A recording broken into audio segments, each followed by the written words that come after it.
Massive breaking news. We're now allowed more than one daily walk a day. And so I'm able to record Zestology out and about again. Hello, how you doing? This is the podcast all about energy, vitality and motivation. I'm Tony Wrighton. The slight easing of lockdown restrictions means we can come out and about and record podcast intros.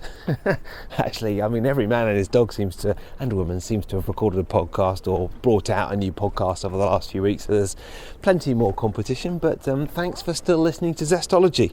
Today's podcast interviewee is Mike Berland. He's the founder and CEO of research data and analytics firm Decode M, and he's an expert in how people think and behave as consumers, voters and decision makers, which is especially important at the moment in these strange times. So today Mike Berland and I chat about productivity and health, momentum and how to address the coronavirus threat. He's consulted for US presidents, as you'll hear, very high level in what he does and very engaging and good fun as well. And his book, Maximum Momentum, is awesome. So do read it.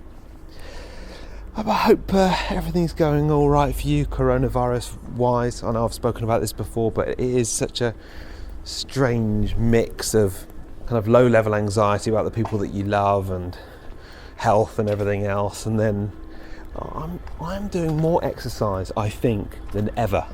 I think I've worked out every day for the last 2 or 3 weeks. I'm meditating every day, going on lots of lovely long walks. Now we're allowed to go on more than one walk a day.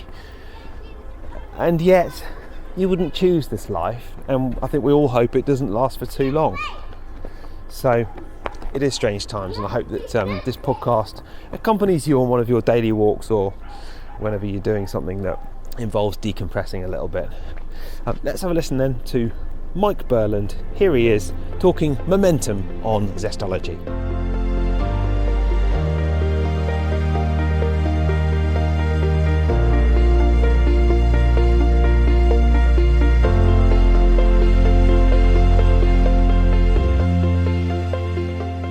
Okay, we're recording. Mike Berland, how are you?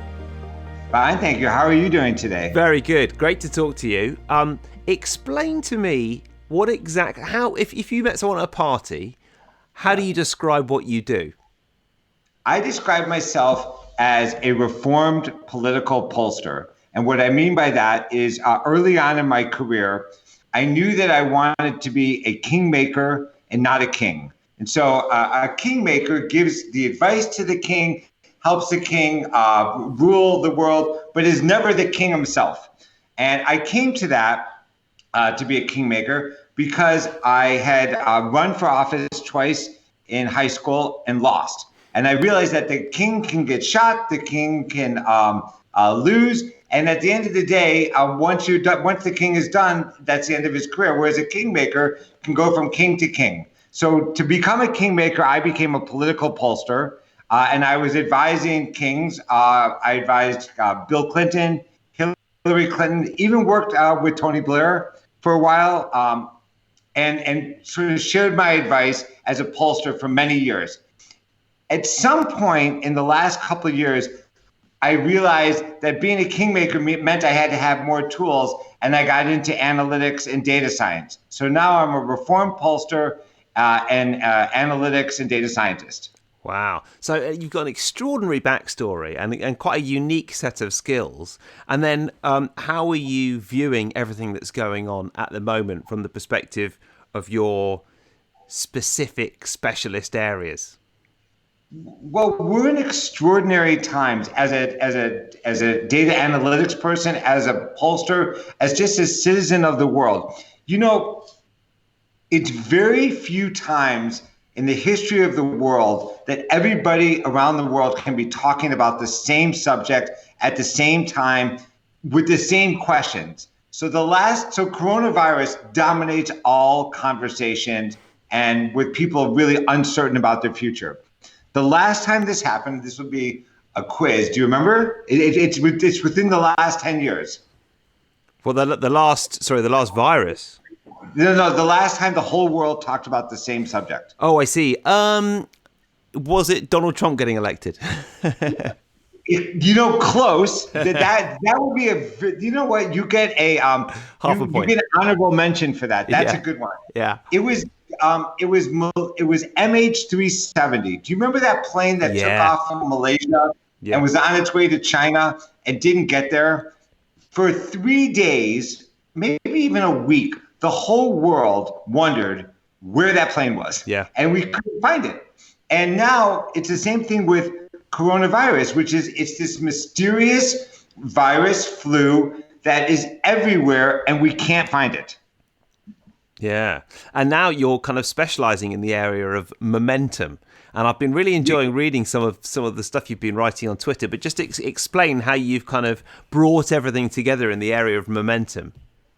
Well, momentum came to me because everybody was using the word. I have momentum, I've lost momentum. We've got to get our momentum back. He's a momentum maker. And they were using it in a very loose definition. And they were using it as an emotion. And I said, wait, hey, time out. Momentum is a word that physicists have been using since the time of Sir Isaac Newton. And momentum can be quantified and measured. So let's go back to the physics definition, which is momentum equals mass times velocity. And let's see if we can quantify mass. And let's see if we can quantify velocity. And instead of talking as pundits do, momentum as an emotion, let's talk about it as a quantifiable metric of cultural relevancy. Okay. And then obviously, I think it's really interesting because at the moment, all of our lives have been turned upside down. We're doing this interview on Skype, and who knows, we might have even got to meet in person at some point, were it not for the fact that pretty much the whole world is in lockdown in some shape or form. And I know that you've been applying these kind of theories of momentum and how to improve your momentum to people's lives during lockdown, because so many, especially in your country, so many people are losing their jobs and employment is so fragile. How do you start to talk to people about regaining momentum in their lives when everything is kind of crashing around them? Well, you have to start off with if momentum is mass times velocity, and if you can quantify it, then you have to say, well, what drives momentum? And really, there's 5 drivers. There's polarization, which is really discussions that can be powered by strong points of view, even controversy.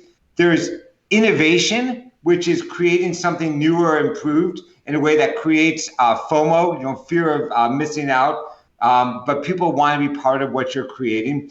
There's sort of sticky issues, being memorable in an unexpected way. Disruption, really changing and challenging the game, and social impact, connecting a larger purpose. So you have to define your life looking at those drivers and start to take a stand. If you think about happiness over time requires constant disruption, or eventually you'll get to peak happiness and you'll start to drop down and you won't get back. Yeah. Okay, so what are some of the stories that you kind of look at in the book, and what could we learn from them? I mean, I'm a massive political geek. I know this podcast isn't about politics, but I'm a massive political geek, and I've followed all the American elections as closely as I have the UK ones. I'm very interested to hear that you work with Bill and Hillary Clinton and Tony Blair. I mean, what are some of the lessons that you've learned from momentum in a political agreement? Because certainly the big mo is so important in politics, isn't it? Yeah, and if you even look at what do Bill Clinton, Hillary Clinton, Mike Bloomberg, and Tony Blair all have in common? They've successfully gone through transformations, that they don't stay static, that they are reinventing themselves. They are disrupting even their own politics to sort of adapt. And one of the new phenomena that came on with Trump was this idea of polarization. But I'll tell you something. People think that Trump invented polarization. And I'm like, that's ridiculous. He might have used it well. He might have taken advantage of social media, but we've been polarized way before Donald Trump. So do you think that we don't So many of us, I mean, you've talked about three examples that presumably, whatever your political allegiance, certainly Bill Clinton and Tony Blair were very good at getting elected. Do you think that in many instances we're quite allergic to change, and that's what makes the current situation so hard when we're just everything is uprooted? Yeah, well, it's. I find it ironic that you say that as you've just gone through your Brexit. I mean, like there's an appetite for change for some people all the time, but they're not always the same people. And that is a key learning. So we don't all change together. Some of us change at one time, some of us change at another. And if you look at, again, not my politics, it's just my ideology, leaders who have been able to sort of respond and react to the times and be responsive are ones that typically get elected, get support, and eventually they burn out. It's time for change. That's one of the things about being a kingmaker that was so great versus being a king. With a kingmaker, I could move on as people transformed, as people went on to new things. I could respond with them and adapt versus a king who's sort of stuck in that position. And even if they're as transformative as possible, eventually it runs out. The worst kings are the kings that lose their last election. The best kings are the ones that just gracefully go away, or in the U.S. they get term limited out. Yeah. In your country, they just get thrown out. So I mean, I've been following your Twitter feed, and there's some nice ideas based around kind of being more future focused. I know there was one analogy that you made between, like, a shark is constantly moving forward. Yes. Is that something that you've been to? I mean, I know you've been on the Dr. Oz show. You've been on Dr. Oz recently, haven't you? I have been on Dr. Oz, and we talked about happiness and what advice I would give to people. But think about it this way. I want to geek out with you for just a second. Yeah, the shark is great. Yeah. Let's geek out. Let's think about happiness over time. If you're trying to achieve happiness, it means that as you're ascending your happiness, you actually have to transform or go on to something new before you get to the top. If you wait to get to the top, you'll already have momentum where you've lost happiness. Now, how does that apply to work? It's the same thing with your career. If you reach the top of your career and haven't planned for the next step, you're at significant risk of A, either being bored, B, maybe being redundant. In my career, I've stayed in the same type of profession, but I keep trying new challenges, which has been able to keep me fresh, and it's kept me motivated and it's kept me happy. And people have to do the same thing in their personal life, in their business life, in your relationships. Relationships go stale when you don't transform. Yeah, because I read somewhere that you said that people should look 18 to 24 months forward. Is that right? Yeah, absolutely. And in the momentum mindset, you're thinking 24 months ahead. I'll tell you what has messed me up the most in the past 3 months. I was living 2 years out. I was thinking about products for 2 years. I was thinking about politics in 2 years. I was thinking about what my clients would need. I didn't see coronavirus coming. No. And yet that's in my momentum world, that's a major disruption that I have to adapt to right away.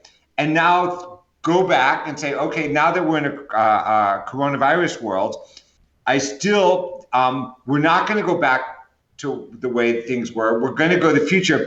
And I'll tell you what the discussion that's wrong. We keep having this discussion on when we should, open up business and open up the economy.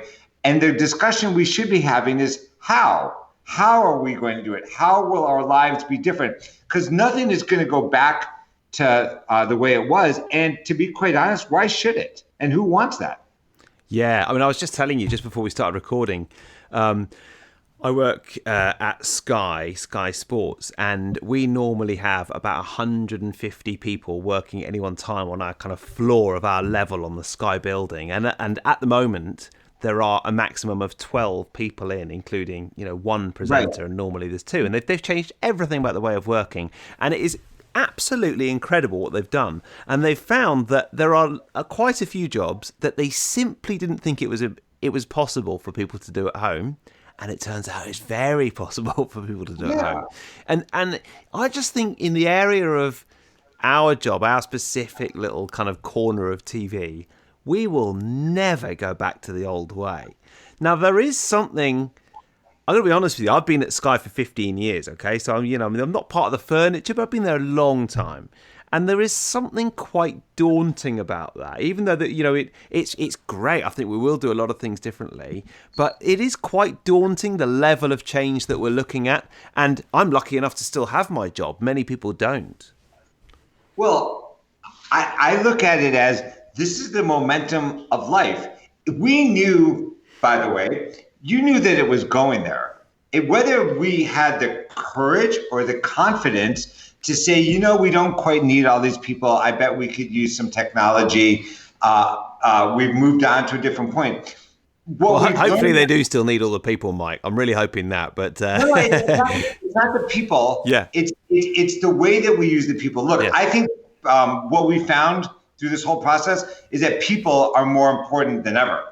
But that we were slow adopters of technology, that we were putting rigid requirements on people in terms of commuting and life balance. Like work-life balance is now completely questioned and up for grabs. Yeah. For how many decades have we been struggling with this?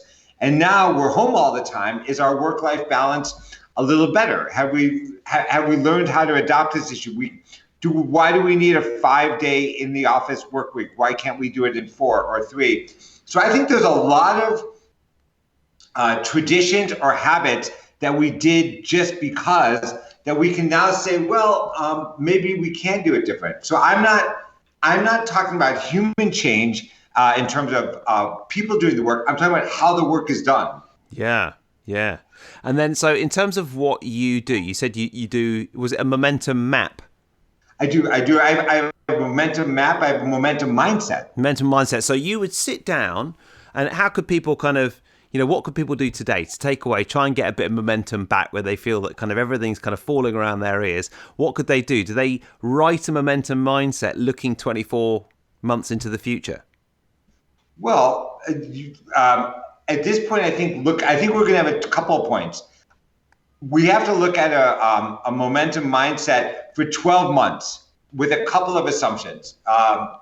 The quarantining, the sheltering in place is over, but there's still going to be lingering concerns, fears.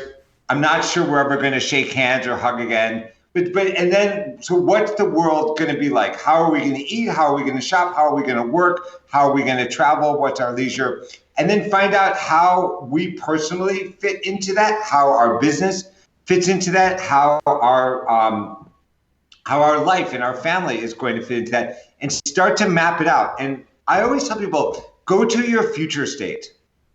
To live with your future state and know where you're going, and it will be so much easier to get momentum than if you just stay in your current state. Because this state that you and I are in right now, I think this is temporary, but what does our future state look like? Are you still going to, are we still going to be working in some sort of hybrid way? Are we still going to be, are the schools going to be open? All of those things are what will happen with restaurants. Are we going to socialize the same way? If someone is coughing at the office and has a cold, are we going to send them home? All of those things really start to inform us. Yeah, it's mad, isn't it? All those questions that you just asked, and I just wonder in terms of. So what you're saying is, when we start to ask those questions about the world and our business and our work and our relationships as well, I suppose, any aspects of our lives, then we can start to figure out how we can fit into it. Absolutely. I find it completely energizing. I'll tell you one that's changed that is a little bit counterintuitive. I don't know your personal situation, if you're married, if you're single, it doesn't matter to this I'm conversation. engaged, and I'll tell you what, the wedding's looking less and less likely at the moment. Well, you're still going to get married. It's We just are, a party. yeah. So I'm working with a client on a social dating app. I don't know if you ever used one, but we've got Tinder. Many times, Mike. Okay. Many times. So how many times have you gone on an initial meeting or date that was a waste of your time and a waste of her time? Oh yeah, and I mean, I don't mean this with any disrespect, but sometimes the heart sinks within a few minutes of meeting them, right? Yeah. So why did you in today's world, the initial date is an online Zoom, which no longer takes the setup time, the planning time, the grooming time. You can see if there's a click right away, which I think 3 months ago would be weird.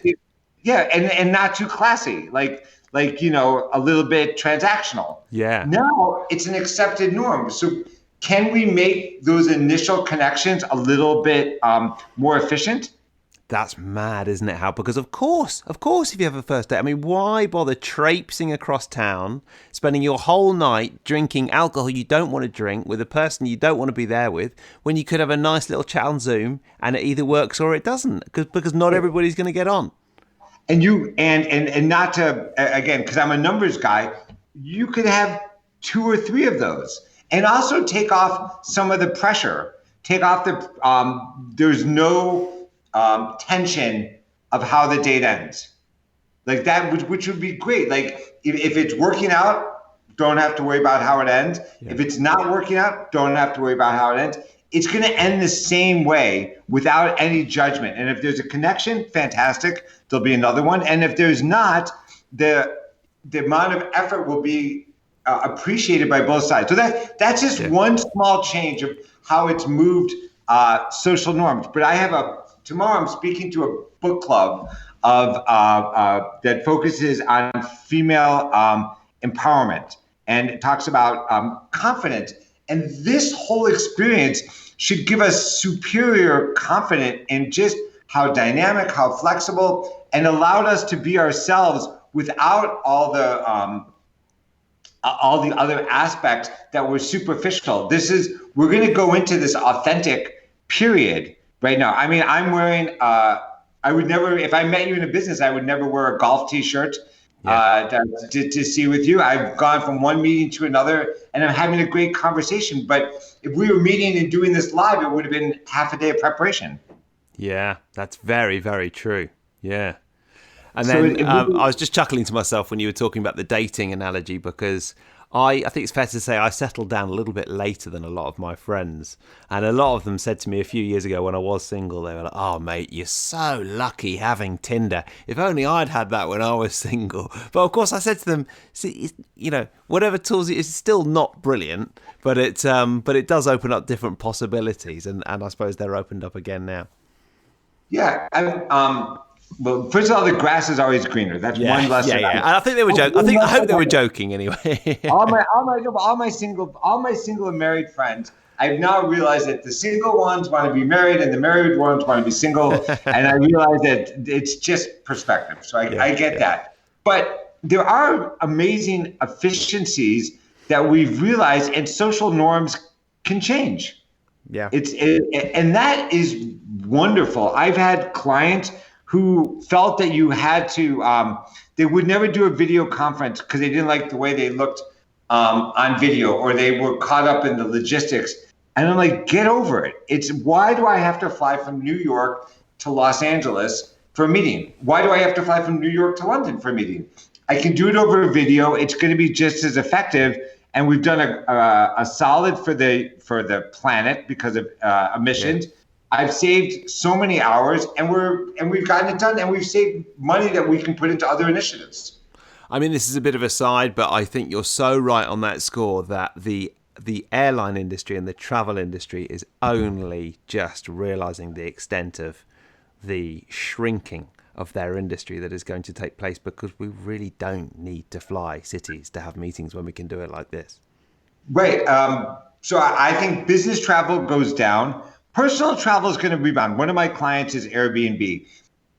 personal travel will come back, but it might not be the same. I don't know if I want to go to the bougie, huge hotel with the fancy lobby and all those people because I don't know where they're from. I don't know where they've been. I don't have as much control. I might want to go to a smaller setting where I can be more confident of the security, the sanitization. So I might want to be more in control. I might want to be more local. So maybe I'm not, my dream trip is going to Venice. Well, maybe I'll go somewhere to Yosemite State Park. So I think our priorities might change, but as human beings, we're still social. We still want to explore, but we'll do it differently. Yeah. Just interrupting this podcast for one moment to remind you that it is brought to you by my podcast partners, P3OM, the incredible probiotic. And you can get a free bottle of P3OM probiotics. It won't cost you anything. If you go to p3om.com/zestology free. And obviously none of us have been untouched by recent events, from stress and financials and sickness and quarantine. It's just so incredible how our lives have changed because of the pandemic over the last couple of months. And all we can really do is just try to look after ourselves as much as possible, boost our immune system, stay as healthy as possible, do all the things we know make a difference. And looking after your gut is definitely one of those. I've definitely been prioritizing probiotics, supplements, health and wellness. Obviously, I kind of do anyway because this is Zestology and it's all about health. But getting the right nutrition and taking the right supplements when you can't necessarily get it from food is a big one for me. So Bioptimizers is helping out. They are giving you a free bottle of their patented proteolytic probiotic P3OM, and this offer is not lasting very long, only until the end of the month. So if you'd like one, head to p3om.com/zestology free. It's the perfect probiotic to help you support your immunity, and you can only have one per household. And just a quick point, if you're in the UK, they're working on it, but you can't get a free bottle at the moment. If you're in the UK, go to bioptimizers.co.uk/zestology and you'll get 10% off. Rest of you, what are you waiting for? Free bottle. p3om.com/zestology free. And let me know what you think of it as well. Back to the show. And you mentioned that you're a data guy and a numbers guy. And yes. I would consider myself that as well. The problem is I don't really know what to do with the data and the numbers. But one of the things that I've been trying to do for many years is quantifying certain things in my life that are subjective. So that is kind of keeping a note of, say, what supplements I took on a certain day, or whether I exercised, or whether I meditated, and then giving myself a kind of quite abstract score on certain areas, like how was my energy out of 100? This podcast is about energy, and then trying to draw correlations. Oh yeah, on the day I worked out, my energy levels were 5% up, or the day I took a magnesium supplement, my energy levels were up. I love that. Yeah, I mean it's quite fun, but the problem is I don't have the kind of numerical background to really make it work in terms of the data analysis. I just wondered if you've tried to apply numbers to your own life at all, or data to your own life. Okay, so this is going to sound weird. Don't hold it against me. I measure everything, not in a geeked out way where I've got spreadsheet after spreadsheet, but I have a metric that is are my best days ahead or are my best days behind. And everything that I look at, I establish I look at it through that lens. I very rarely say no to any opportunity. I try to do most things in my life, and I'm constantly evaluating. And so I keep. I'm an Ironman, so training is really important to me. But I keep track of every swim, every bike, every run that I do. I look at how many hours I sleep. I keep track of my weight, not because I'm worried about being fat, but I want to know what's going on with my body. And the more data that I have, the more in control I feel about myself. Now, there's some things I don't care about. I don't measure my efficiency. I don't measure my tasks. Yeah. But things that sort of support my personal momentum, I'm very much on top of. And where do you put them in a spreadsheet? Do you write it in a book? Do you note it on your phone, or? No, I can tell you every workout I've done over the past 10 years is all on my phone. Great. I mean, I can tell you, give me a date and I'll tell you what I did, or if I did nothing.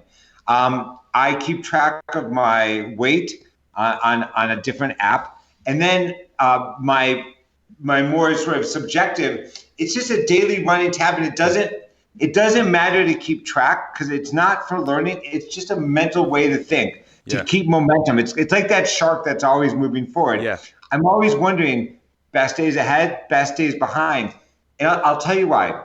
It's a very sort of interesting question to ask. It's an easy question to answer. It's a hard question to be truthful. Like and when people say best days ahead, best days behind, they always say best days ahead. And I'm like, really? Are you sure? Like, how do you know?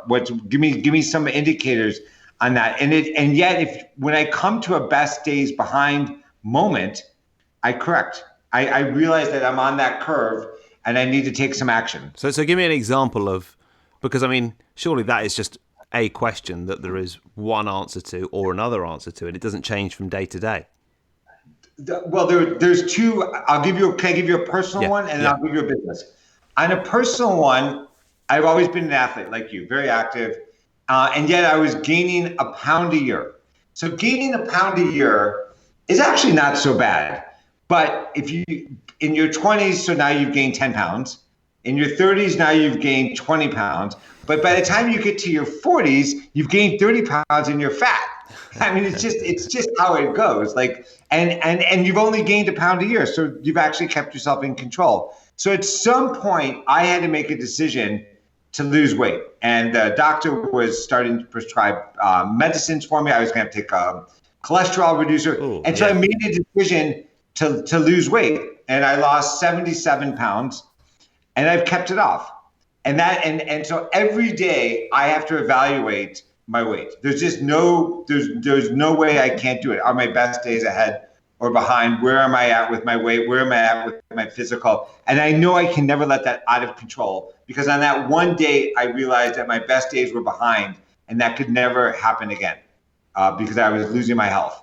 And just to build on that, with coronavirus, the one of the biggest takeaways is going to be comorbidities are such a problem.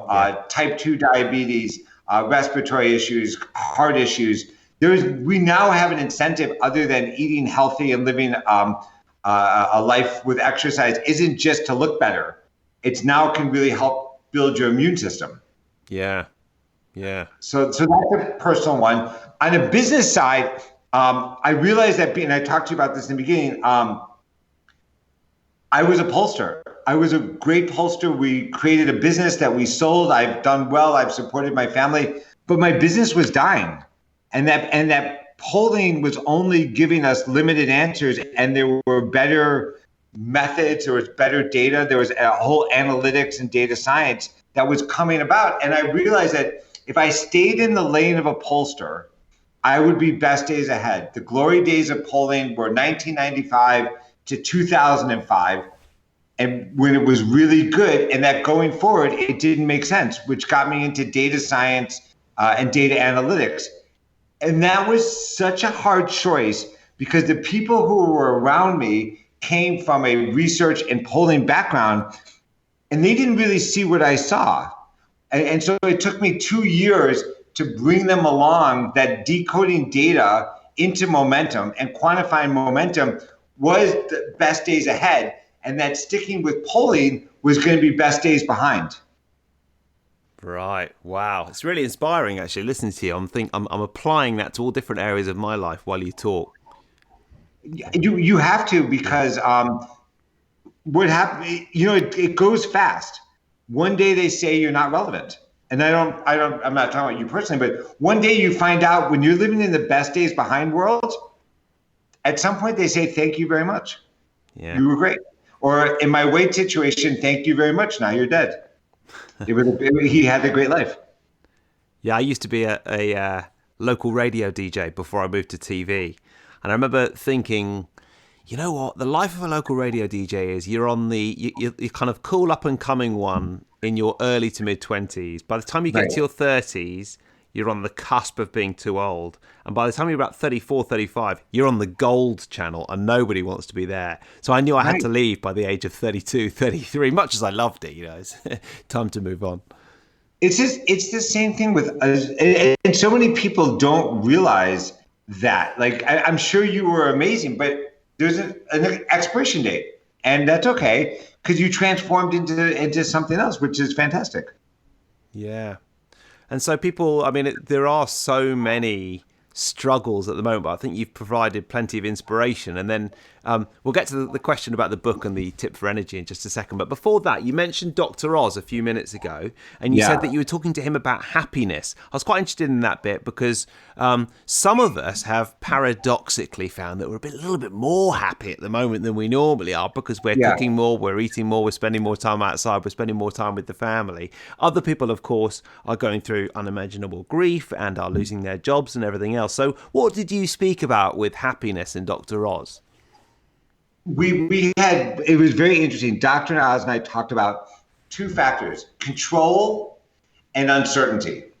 And the people that are typically the happiest are those people who feel that they have an element of control in their life. They know where it's going, they're driving it forward, and they're not subject to other people and can make decisions for themselves. The people who are typically unhappy live in a life of uncertainty and don't always know what's next, or feel the opposite, out of control.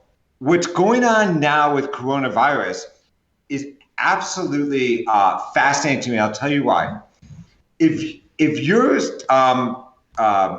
sheltering at home and quarantined, but you're going to come back to a job, that your family is okay, maybe your kids are in some sort of school, you feel an element of control, and you know how the story doesn't end, but you know where the story is going. You know the next couple chapters. If you've been furloughed, or if you've lost your job, or if you worked in a restaurant and you're not sure it's coming back, then this is so scary, and you live in a world of complete uncertainty, and you don't know where it's going. And so being quarantined at home can feel so limiting. And so what we talked about with Oz is, how do you, no matter what situation you're in, how do you work to get yourself into a situation where you have more control over your future, control over your life, control over your body? All of those things you have to get back to feel confident and to feel like you have momentum. Right. Okay. Yeah. Right, well, bearing all that in mind, what is one tip that you would give people to live with more energy and vitality and motivation? And what is one book that you would recommend to other people? Well, I think that personal vitality, I learned the hardest way possible. And we talked about this, which was I learned that taking control of my body was absolutely essential. I was focused on everything but my body, and not controlling my weight or controlling my immunity and my health was really cost me in so many ways. And when I took control, when I lost weight, all of a sudden I was smarter. I was more interesting. I was people wanted to be around me. They wanted to do business with me. And so I realized that was a signal that if you can control your body, then you can control so many things. So that was a really good learning for happiness. It had nothing to do with vanity. It was not, I didn't do it so I looked better. That wasn't my point. People thought I looked better, or people perceived me differently, but that was a perception. That wasn't my motivation. My motivation was I didn't want to take meds and be on cholesterol medicine. Yeah. So that's personal. A book that really inspired me was in America, there was a book called Catch and Kill by Ronan Farrow, which was the Harvey Weinstein book that was an expose. And the story itself was not that inspiring to me. I mean, Harvey Weinstein sounds like a gross man who has received everything that he's gotten. He's, as you know, he's in jail and having a rough time. But what was interesting about the story was the author, Ronan Farrow, who was the son of Mia Farrow. stuck with a story that had been rejected so many times because Harvey Weinstein had this very powerful media machine that could shut it down from national broadcast on television, could shut it down from the media. And instead of taking the easy way out and just dropping the story, he stuck with it. And I admire people who stick to their principles, fight for what they believe in. And he really started and gave energy to the whole Me Too movement, which didn't affect him directly, but fundamentally changed relationships and the way equality works and harassment. And the book inspired me of how his tenacity to sticking with something that ultimately made him famous, but also had some negative consequences. Yeah, yeah. Well, Mike, it's terrific to chat to you. I'm definitely I'm definitely keen to chat again once I've finished the book, and I'd love to kind of once things pan out a little bit further. The last question I want to ask you is, who's going to win the US election this year?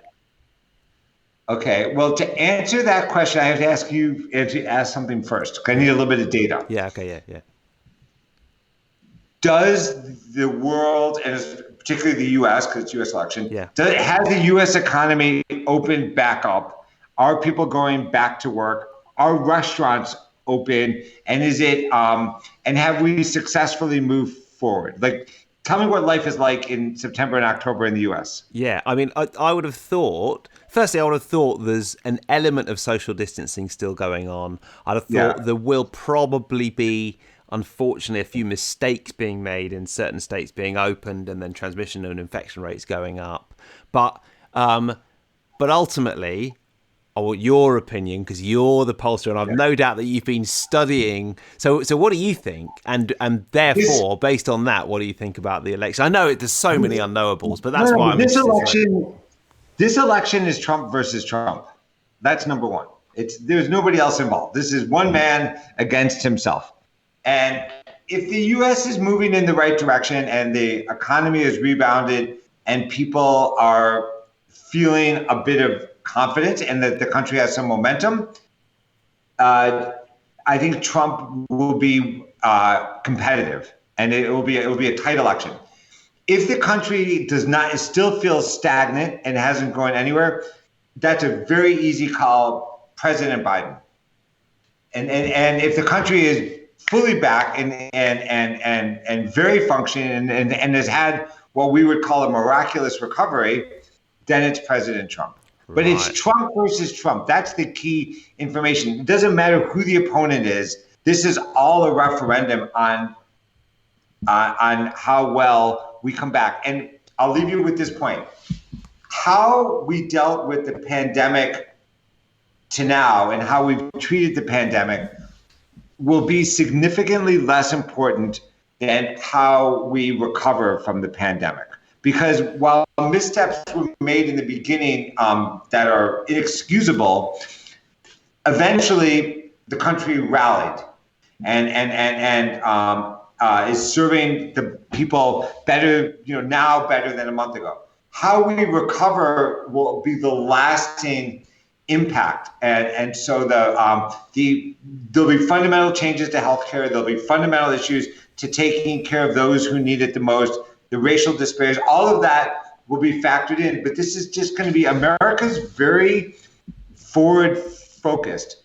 We don't look back in America; we look forward. And so they're going to be looking at what does 2021 look like. Yeah. Wow. Okay. Well, Mike, thanks so much. We'll speak again, in a month or two. I really appreciate it. Yeah. This is a fantastic show. Yeah, great to talk to you. And where can people find out more about you and, of course, the book as well?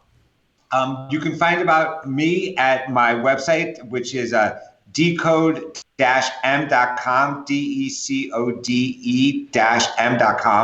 The book is really easy to find because there's no bookstores open. So you can only buy it online at Amazon. So they've got a monopoly on the book. And you can also go to my website, MikeBerland.com. Yeah, they're a company that's got the big mo at the moment, aren't they, for sure?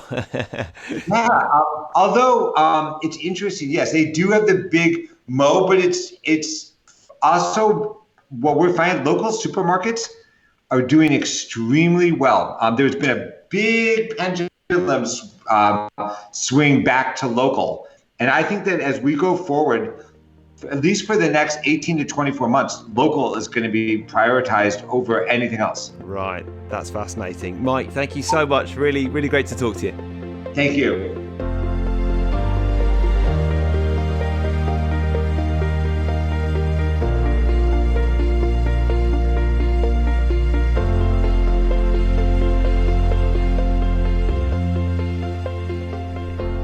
That's it for Mike. Thank you for listening. Quick reminder, I send out my 3 Zesty Things newsletter each week. And if you want to sign up for that newsletter, you can go to my website, which is tonywrighton.com. Just features the things that have been energizing me, providing a bit of vitality and motivation in my life. And this week, what featured in it this week? I tell you what featured. My friend Tim has got an incredible blender, which I'm quite jealous of. And then I thought, do you know what, I reckon I can find a cheaper one, and I found one that was 17 times cheaper than his, so I'm quite pleased about that. And it still makes ice cream, and you can sign up at tonywrighton.com. And a quick reminder that this is brought to you by my podcast partners this week, P3OM, the incredible probiotic you can get a free bottle of. p3om.com/zestologyfree. Claim your free bottle of probiotics, worth about $50 I think, so it's not to be sniffed at. And immunity, well, it's all about immunity at the moment. It's all about keeping your body in the best possible condition, and probiotics are definitely something that help with that, because ultimately if you can get the gut right, then everything else falls into place as well, doesn't it? So check out that website. Remember, if you're in the UK, you can't claim your free bottle of probiotics. It's not available in the UK, but there is a site that you can go to if you're in the UK, which is bioptimizers with a z.co.uk, and remember to use the code Zestology for 10% off. That's it. Have a super week. Have an energized week. Let's hope things get better. It does seem like we're in for the long haul, doesn't it? But I do hope you have some moments of decompression, as we've spoken about in this podcast. And I'll be back with another podcast next week with Zestology friend of the show, Celeste Pereira. In fact, I've got 2 friends of the show coming up. Next week it's Celeste Pereira, and the week after it is John Gray, pretty much the world's biggest relationship author of all time. Wrote Men Are From Mars, Women Are From Venus, and it seemed only right that I talked to John about relationships and lockdown. John Gray's coming up, Celeste is coming up. Have a good week.